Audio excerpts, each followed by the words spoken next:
I bet that you would not be sitting here today at that table if it wasn't for Walter Elias Disney. In fact, most of us wouldn't be here because we wouldn't have moved to Central Florida or have stayed here if it wasn't for Walt Disney. Walt was an entertainer, he was an entrepreneur, but at his very best, he was a dreamer. Walt grew up in a pretty average family in the Midwest. It was a hard-working family. They were poor, and they were very strict. At an early age, even by the age of 7, Walt could draw anything. And he was sharpening his entrepreneur skills by selling his sketches to the surrounding neighbors. At 16, Walt decided to leave home. He just didn't leave home in the usual way. He wanted to enlist and be in World War I. But he was 16, and they said, "Whoa, you are way too young." He went next door to the Red Cross. He lied about his age. They sent him to France, and he drove ambulances for them. Can you imagine that at 16? Well, after that adventure, Walt came back to Kansas City, Missouri. He joined his brother there, and he went to work for an ad company. And sharpening his artistic skills, he began to sort of dabble with animation with his camera. Pretty soon, he decided to open up his own company because he was so good. So he opened it up with his friend, but he wasn't very good with money manners. So at the age of 22, he lost everything and went bankrupt. Walt was a dreamer, though. And he thought, if I can dream it, I can make it.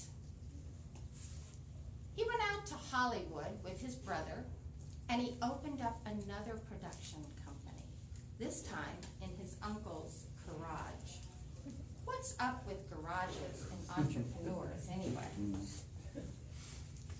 Soon he was doing pretty well, and he had a distributor in New York City that helped him get in contact with Universal Studios. The first character that he used for his animations was a fellow named Oswald the Rabbit.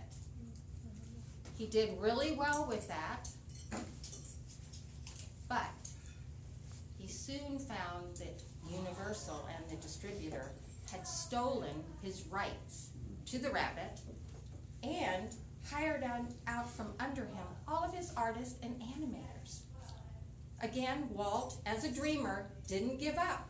If I can dream it, I can do it.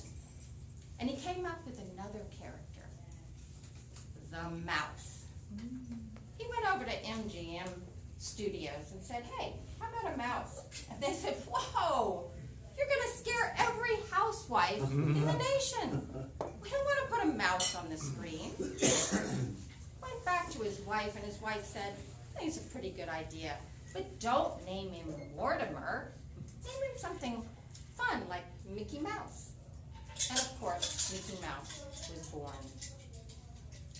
That wasn't the last of hard times for Disney, because soon after that came the Depression and then World War II.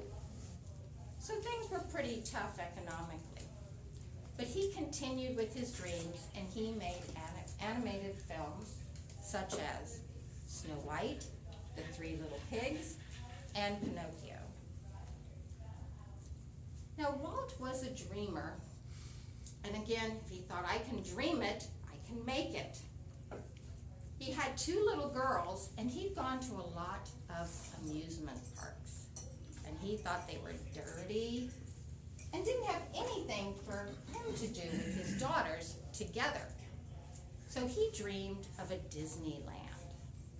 His critics all said, that is not going to work. It's going to be a dust bowl within 2 years. And when he opened Disneyland, the report was bad.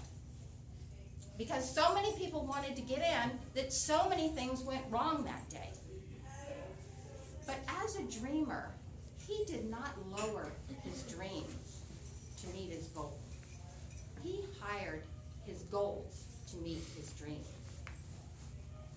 Eventually, as we all know, Disneyland was very successful, and after that, he dreamed of Walt Disney World.